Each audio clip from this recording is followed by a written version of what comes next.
एक नंबर गणित में आज वर्गमूल पर आधारित विशिष्ट प्रश्न, जिसमें किसी सवाल का वर्गमूल पहले से दिया रहता है, ऐसे प्रश्नों को हम देखेंगे। ठीक है, इस प्रश्नों पे आधारित 4 प्रश्न मैं आपको करके बताऊंगा, फिर आपको इसका होमवर्क देंगे। ठीक है, तो इसमें जो सवाल आते हैं वो इस प्रकार के होते हैं। जैसे इसमें एक सवाल ऐसे दिया गया है कि यदि 841 का वर्गमूल 29 है, तो आपसे कहा गया है कि अंडर रूट में 8.41 प्लस अंडर रूट में 0.0841 प्लस अंडर रूट में 0.000841 की वैल्यू क्या होगी या मान क्या होगा। इस सवाल में अगर हम देखें तो ये सवाल होने को तो वर्गमूल का है, पर ये सवाल दशमलव से भी रिलेटेड है, दशमलव आधारित है। यानी इसमें हम देख सकते हैं 841 का अंडर रूट 29 है, तो इसमें भी 841 ही है, इसमें भी 841 है, इसमें भी वो दशमलव की वजह से वो संख्याओं के रूप बदलते हैं। तो इन सवालों में इनके भी अंडर रूट 29 ही आएंगे सबके, परंतु वो 29 के अंदर की जो दशमलव स्थिति है वो बदल जाएगी। तो हम इस सवाल को देखते हैं और इसमें एक नियम ध्यान रखेंगे, उसको लगाते जाएंगे। तो सबसे पहले हम क्या करेंगे, यहीं से देखते हैं। 841 का अंडर रूट 29 ही आएगा। ठीक है, प्लस का निशान ले लेते हैं, इसका भी अंडर रूट 29 ही आएगा। प्लस का निशान ले लेते हैं, इसका भी अंडर रूट 29 आएगा। बट डेसिमल वैल्यू देखना होगी, तो डेसिमल में ये नियम होता है अंडर रूट में कि अगर पीछे एक दशमलव के बाद के अंक जितने होते हैं उसको आधा कर देते हैं। जैसे इसमें 2 हैं तो 2 का आधा 1, तो दशमलव की वैल्यू 1 अंक बाद आ जाएगी। ऐसे इसमें 1 2 3 4 अंक हैं, तो 4 अंक मतलब आधा होगा 2, तो 2 अंक तो ये है ही, यहाँ दशमलव लग जाएगा, 0 इधर कर दीजिएगा। सिमिलर ऐसे ही इसे देखिए, 1 2 3 4 5 6 है, तो 3 अंक बाद, तो 3 अंक तो यहाँ है नहीं, तो हमें 0 अपनी तरफ से देकर फिर दशमलव देना होगा इसको, और इन तीनों का ऐड कर देंगे। तो इन तीनों का जो ऐड आएगा वो आएगा लगभग 3.219। ये बहुत सिंपल सम है, क्योंकि प्रैक्टिस में ना होने के कारण ये भी लोग एग्जाम में छोड़ देते हैं। तो आज मैंने एक ऐसा टॉपिक रखा हुआ है जिसमें कुछ मेहनत नहीं है, दशमलव के केवल अंकों की जो डिजिट वैल्यू उसको देखकर उसके हिसाब से दशमलव एडजस्ट करना है। ठीक है, इस पे आधारित हम अगला सवाल देखते हैं।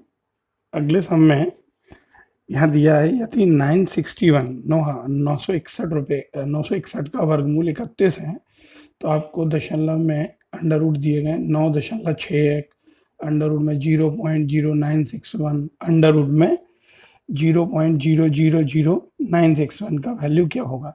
ये सब ऊपर के ही सवाल की बिल्कुल नकल है, बस हमें एडजस्टमेंट बनाना है। तो इसका हमें दिख रहा है पीछे 2 अंक हैं, तो ये आ जाएगा 3.1। इसमें 4 अंक हैं, तो ये 2 अंक बाद लग जाएगा 0.31, और इसमें देखेंगे 6 अंक हैं, तो 0.031। इन तीनों का ऐड करना है हमने, और वो आ जाएगा 3.441। तो ये सेकंड सम हो गया। चलिए अगला सम देखते हैं इसी तरीके के ऑर्डर में। उसमें दिया हुआ है हमको, इसमें यदि अंडर रूट में 1369 का अंडर रूट 37 है, तो आपसे ये वैल्यू पूछी गई है। आप इसमें भी सेम वही काम करना है, इसका अंडर रूट भी 37 आएगा, बट डेसिमल 2 डिजिट बाद है तो 1। इसमें आप देखेंगे यहाँ पर 13 लिखना भूल गए, सॉरी। इसका अंडर रूट भी 37 ही आएगा, बट 4 डिजिट है तो डेसिमल पॉइंट यहाँ आएगी। ऐसे इसमें 2 2 4 6 हैं, तो 037। तो ये लगभग एक जैसे ही सम है, इसको हम जब जोड़ेंगे तो मिलेगा 4.107। मैं आपको इसका होमवर्क दूंगा, आप इसकी प्रैक्टिस कर लो बस, बाकी ये फ्री के नंबर हैं एग्जाम में। ठीक है, मैं आपको एक आखिरी सवाल और कराता हूँ इसी ऑर्डर में। इसमें दिया हुआ है यहाँ पे, यदि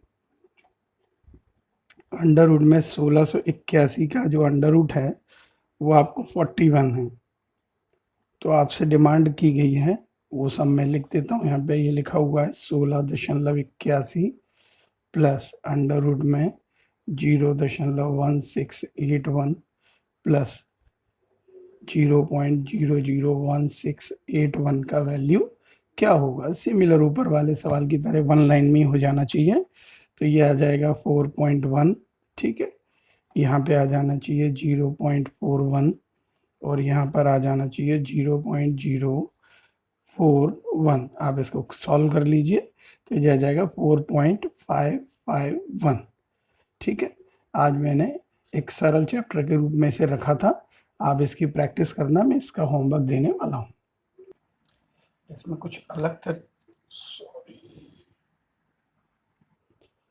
इस श्रेणी में विशेष प्रकार के सवालों में हम ऐसे सवाल भी देखेंगे जिसमें अंडर रूट की कोई वैल्यू दी गई है और अगला मान निकालने को कहा जाता है। तो ऐसे सवाल में हम क्या करेंगे कि आपको अंडर रूट अलग से तो निकालना नहीं है, पहले से अंडर रूट की वैल्यू दी जा रही है। तो हम 5/3 जो अंडर रूट में दिया हुआ है, इसमें गणित का एक नियम होता है परमेकरण, रैशनलाइजेशन। तो नीचे वाली संख्या का ऊपर नीचे गुणा कर देंगे। तो ऊपर नीचे अंडर रूट से ही गुणा करेंगे तो अंडर रूट 3 और अंडर रूट 3 का मल्टीप्लाई हो रहा है। तो 5 3 जब ऊपर हो जाएगा 15 और नीचे आ जाएगा 3 3 जब 9 अंडर रूट में ही। तो 15 की वैल्यू ऊपर दी गई है 3.88 और 9 की वैल्यू आप जानते हैं 3 होती है। तो यहाँ हमारे पास स्टेप बन जाएगी 3.88 में 3 का डिवाइड दे दीजिए। तो जब डिवाइड देंगे तो 1.29 इसका वैल्यू आ जाएगा, ठीक है। इसी प्रकार से आप सेकंड सम यहाँ पर भी देख सकते हैं। इसमें आपको डायरेक्ट दिख रहा था 3 5 से 15, इसमें आपको 3 और 8 और 6 दिया हुआ है। तो इसमें क्या करेंगे आप, तो इसमें भी आप वो संख्या लेंगे 3/8, बट आप इसमें ऊपर नीचे 8 का मल्टीप्लाई नहीं कर सकते। अगर आपने 8 का किया तो आगे निकल जाएगा, हमें 6 बनाना है। तो ऊपर नीचे इसमें 2 का मल्टीप्लाई करेंगे। आप चाहें तो लिख लें ना, ऊपर नीचे अंडर रूट 2 से गुणा करें, ठीक है। तो जब आप इसे गुणा करेंगे तो ये वैल्यू आ जाएगी 3 2 जा 6 और नीचे आ जाएगा 8 2 जा 16। जब अंडर रूट से बाहर निकालेंगे तो ये आ जाएगा 4। अंडर रूट 6 का वैल्यू ऊपर से दिया गया 2.45। इसे जब आप डिवाइड देंगे तो वैल्यू आएगी 0.6125। तो आपने नोटिस किया होगा कि वर्गमूल के सवाल हैं पर वर्गमूल निकालना नहीं है आपको एक बार भी, ठीक है। चलिएगा अगला सम देखते हैं हम इसी प्रकार से।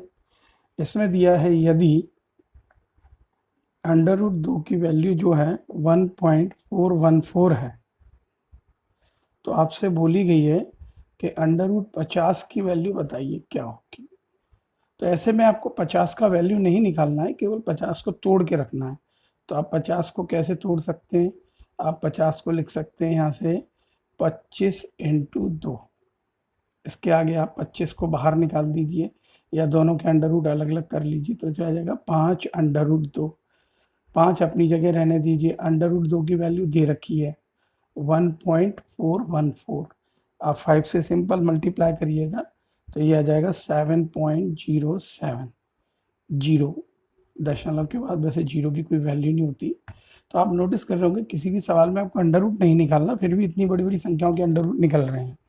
इसी प्रकार से एक और आखिरी सवाल है, उसमें दिया हुआ है यदि अंडर रूट 3 की वैल्यू 1.732 है, ठीक है जी। तो आपसे मांग की गई है कि अंडर रूट में 243 का वैल्यू क्या होगा। अंडर रूट 243 इसको ब्रेक करिएगा तो अंडर रूट 243 जब हमने ब्रेक किया तो मिला हमको ये 81 × 3। 81 का अंडर रूट होता है 9 और अंडर रूट 3 की वैल्यू आप जानते ही हैं ऊपर दे रखी है। तो 9 का मल्टीप्लाई 1.732 से हो जाएगा। इसको इससे मल्टीप्लाई करिए तो 15.588। तो ये आज छोटे छोटे सवाल हैं जिसमें हम बड़ी बड़ी संख्याओं के वर्गमूल निकाल रहे हैं पर बिना वर्गमूल लिए। इसमें आपको कोई मान दिया जाता है फिर आपको उससे हल करना रहता है। आप इनके सवाल होमवर्क में करिएगा। धन्यवाद।